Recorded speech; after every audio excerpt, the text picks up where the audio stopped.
guys, today I'm here with my friend Peter in his Audi R8 V10. Peter is the founder and owner of 1016 Industries. I'm sure you guys have heard of them. They do very cool carbon kits and all sorts of other car related things. We're in the R8 with the brand new R8 carbon fiber full aero kit. It doesn't have a name yet, right? Yeah, we'll get to that later. We'll get to that. Okay. Let's talk about the R8 specifically first, though. Just kind of get that out of the way. What do you like and dislike about this thing? You've had it for a good amount of miles. Took it on Goldrush Rally this year. Yep. What do you love and hate about the R8 V10? So this is my third one. Yes. So I always meant to get the Gen 2, and it never really worked into our portfolio. This car, I mean, the thing I like about it, I mean, everybody says it's stupid to say, but it's pretty much the same thing as a Huracan. Yes. The only thing that I really don't like about this car is the fact that it doesn't have that edge or that mode that really gives you a sharp, crisp feeling like the Huracan. I mean, every shift on the Huracan, no matter what mode you're in, it's very solid, it's very connected, it's very serious. This car, I literally do drive it every day at this point, but yes, you could drive it very comfortably every single day, and you know, it's just a little bit too smooth for what I like on a normal daily basis. I think that's two things. It's got different gear ratios. So it's a little, actually the non-plus is more friendly ratios, it's taller ratioed, and then, yeah, it doesn't have the calibration. Like, you know, the Plus has a little checkered pattern? Yep. That makes it Huracan level of everything. So. Yeah, I mean, we had to get a non-plus just because of the yeah, that was going to be my question, yeah. Why this and not the Plus? Yeah, because we wanted to develop the platform for the active rear wing, okay, which, as of right now, we need to finish it off, but... Yes, it gets a little bit angry after... Right, right. So, I mean, there's just like everything, just like we did with the Aventador, we found a mechanical disconnect that still allows the user to go back to stock. So it is a direct plug and play. So most of the stuff on the back to attach the wing is OEM V10 Plus stuff, but you have to actually trick the motor in to keep it working. Okay. While still having the electronics connected, but not having the linkage move. So that's kind of where we got this car. So there's no, because I know on the first gen ones, like the one I had, you could go through VADCOM, VCDS, and code it out so it wouldn't go up anymore. Yeah, we were hoping, because I've been an Audi person my whole life, so I've got like 5 of them. I messed with all my cars before, and the Gen 2 doesn't have any support for something like that, because the Gen 1 R8 is pretty simple. There's a byte in the central convenience module or body module, whatever, and it just codes right out on this one.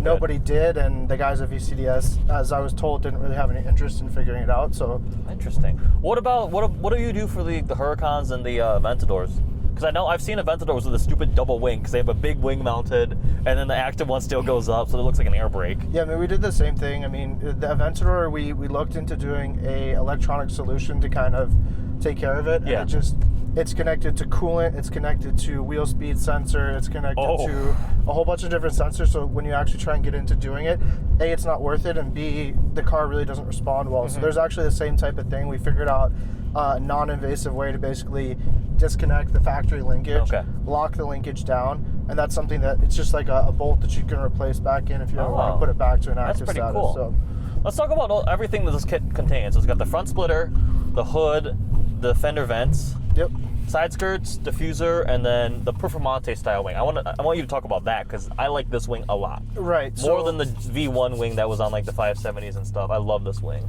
Yeah, so this wing, I mean, to be perfectly honest, it's basically a bottom-mounted Performante blade. We decided after 4 years of the Huracan and, you know, a bunch of people saying that they wanted something new, that we would kind of kill 3 birds with 1 stone. For us, tooling and stuff like that is extremely expensive.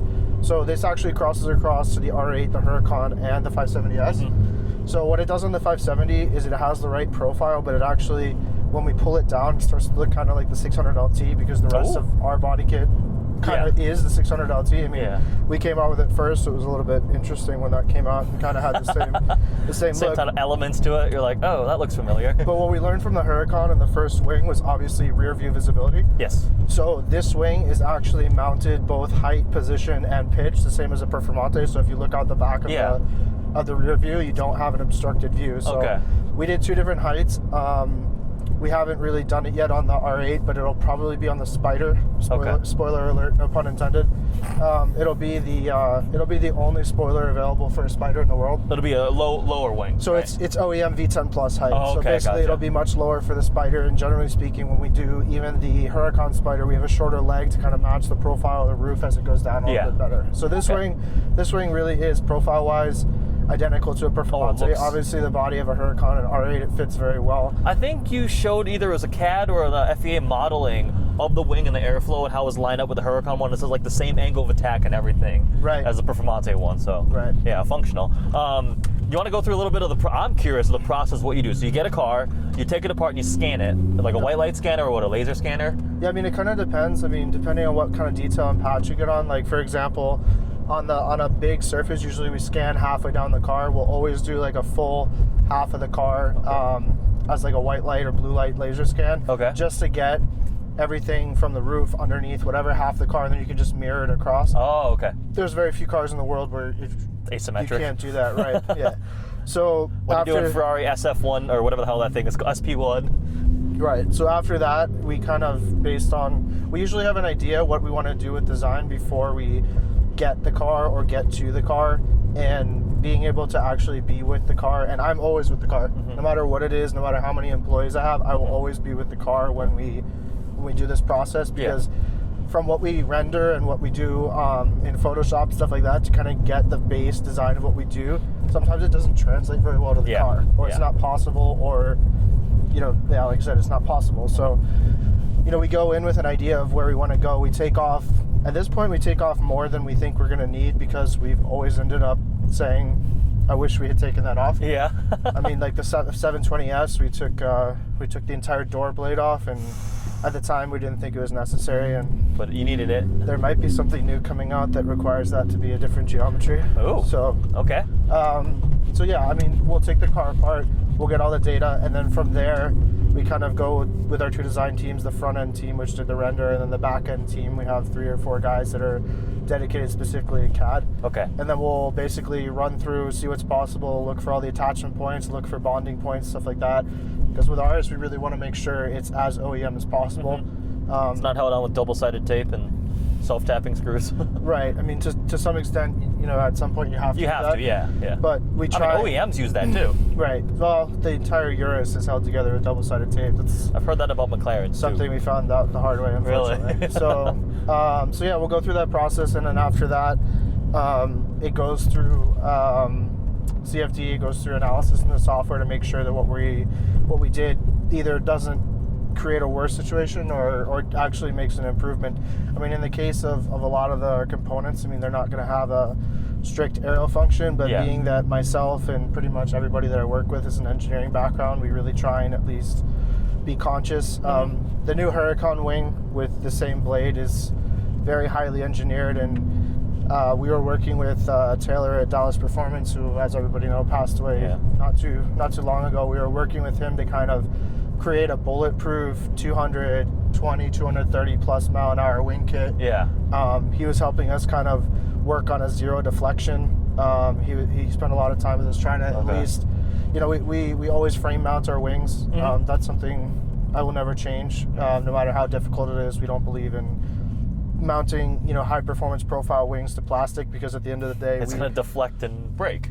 we make our wings to function. So there's other companies where, you know, it's a flat blade or something like that where it doesn't really matter. But you know, that's something that's kind of, since the Huracan, been in our head, and all of our wings kind of do that. So this wing was kind of designed the same way. It does have carbon stanchions as opposed to metal, because the way that it attaches to the car, it allows us to do that. On the Huracan, it's not really possible the way we do it. So we'll update the leg of the Huracan sooner to be a little bit cleaner. Okay. But yeah, so after that process, it goes to mold design. Yeah. So we actually cut plugs directly off of the part. So we'll redesign the part into what we want the mold to be. So it'll be like a solid sheet with something sticking up, you know, male or female. And then generally speaking, we run pre-peg molds off of that. And if it's something like forged carbon or something that requires strength, it has to be cut with metal. Yeah. So it's just a different cost profile. I mean, every product has its purpose. Every product has its structural integrity that it needs. A lot of these things don't really need the full structural support of metal molds. So it's a cost thing at that point. Okay. How many years have you been doing 1016? I mean, it's been 4 since years. I met you. 4 years? Yeah. Yep. Yeah. It's So- grown really well. Congrats. That's great. The kits look amazing. Yeah, they're Wide body getting kits better. are awesome. Getting better. Yeah. And this is really fascinating to kind of get kind of behind the scenes glimpse of the process of it, what you're doing, some of the kits. Definitely check out 1016 Industries on Instagram, Peter J. Northrup. Just Peter? The J's gone? Yeah. Oh, whatever. On Instagram, I'll link it below. They've got really cool kits. You ever heard? I mean, you have to have seen the parts on cars. Like James Stradman, the event store has that hood now. The McLaren had a bunch of stuff. Yeah. Yep. Parker, obviously we did a 600 LT and his Huracan. I still remember when we came to your condo to pick up the Huracan after you put the part on the green Huracan. Yeah. Parker and I went to go grab it. Yeah, the outfit I was wearing. The outfit, yes, that's where his nickname of Dorothy came up with his special fancy shoes. Yep. That was so long ago. Still have the shoes. Still have the shoes. Should have worn them Decided not today. to wear them. Yeah. There we go. Hope you guys like this video. Hopefully we get to do more with Peter and more of the 1016 cars. I know he's got some cool stuff coming just based on what he keeps buying and showing me pictures of. Hope you guys like this video. Check out the review I did of this car, just kind of driving it, talking more about the kit, showing you guys the details. Thanks for watching.